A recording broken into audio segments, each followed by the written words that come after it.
Bonjour à tous, c'est Victor et aujourd'hui je vais vous présenter une partie d'échecs que j'ai joué avec les noirs.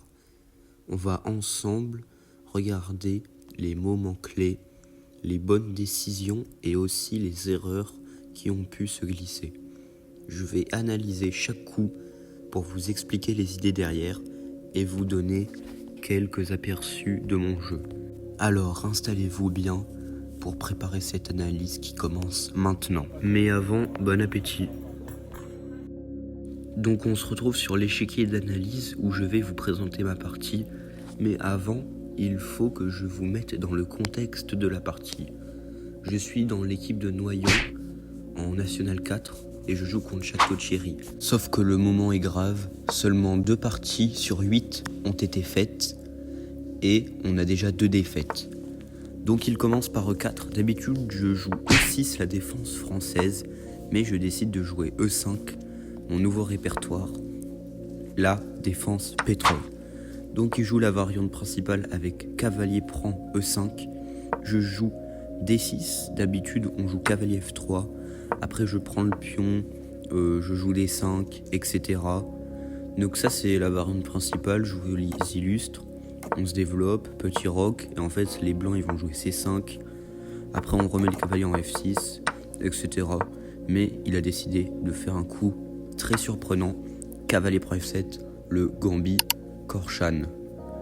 Donc il attaque madame et ma tour, si je bouge madame il gagne ma tour, donc je suis presque obligé d'accepter le gambit avec roi prend F7.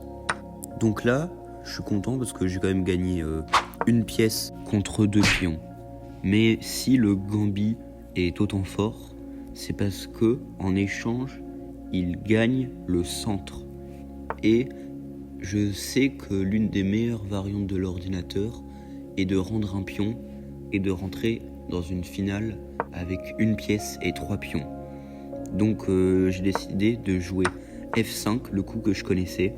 S'il prend, j'allais juste le pousser D5.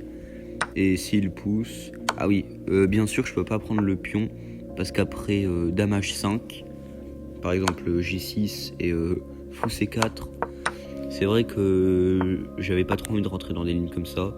Donc je joue C5. J'ai l'habitude de cavalier F3, mais il me joue C3. Donc je joue comme s'il avait fait cavalier F3 avec cavalier F6. Il joue fou C4. Comme je me rappelais qu'il fallait sacrifier un pion, je joue D5. Bien sûr, si je bouge le roi ou si je joue fou en E6, ça marchait pas trop.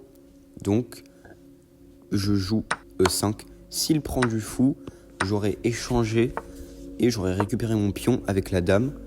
Donc, je décide de simplement jouer cavalier A5. J'attaque son fou qui le recule.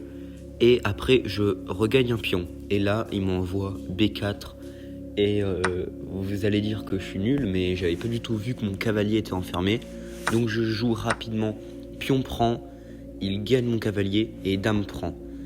Donc finalement, il a réussi à récupérer sa pièce. Mais moi, en contrepartie, j'ai récupéré 3 pions.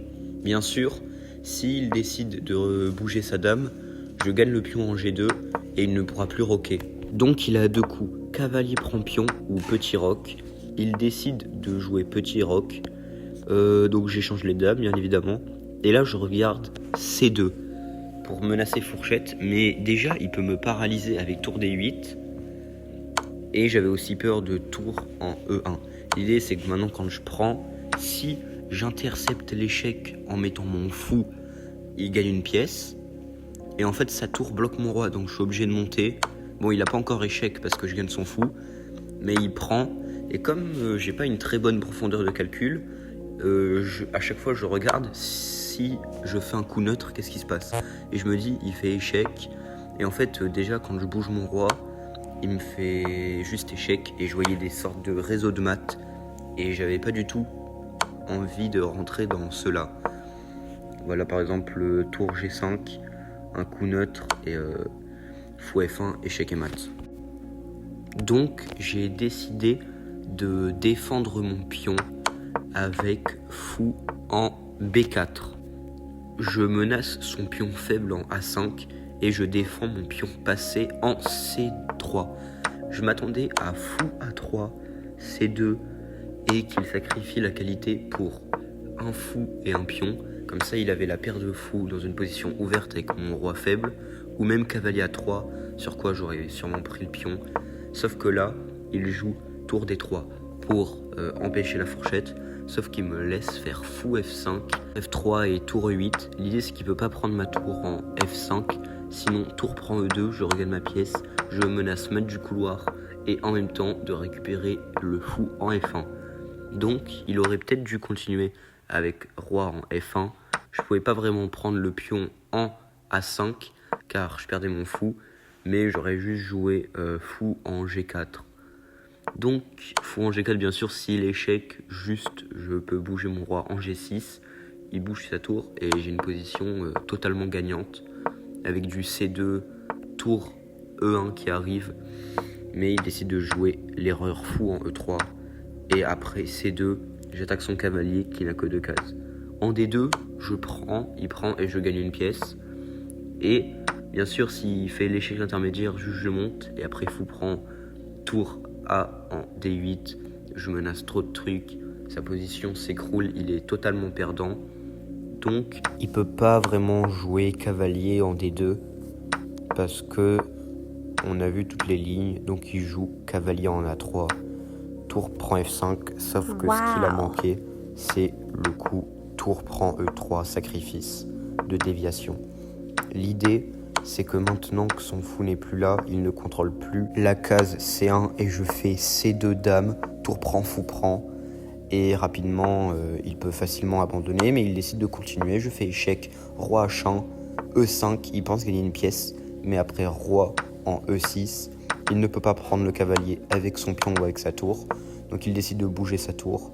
Et maintenant, je joue cavalier D5, sauve mon cavalier, défend mon fou, et il peut vraiment rien faire, parce qu'après G4, je récupère mon pion, H4, roi en E4, bien sûr sur roi en G2, je jouerai cette ligne, donc il doit bouger sa tour, par exemple en F8, c'est ce qu'il a fait, et après cavalier F4, il me joue tour en E8 échec, roi en F3 et mon adversaire qui abandonne car c'est déjà échec et mat en 7 coups. Car après l'échec en E8, je viens mettre mon roi en F3 et il ne peut pas défendre son fou. Donc voilà, la partie est finie. J'espère que la vidéo vous aura plu. Pour ceux à qui ça intéresse, j'ai fait 93 de précision et j'ai joué comme un 2450, soit presque un grand maître. Merci d'avoir regardé la vidéo, c'était Victor, à la prochaine. A plus.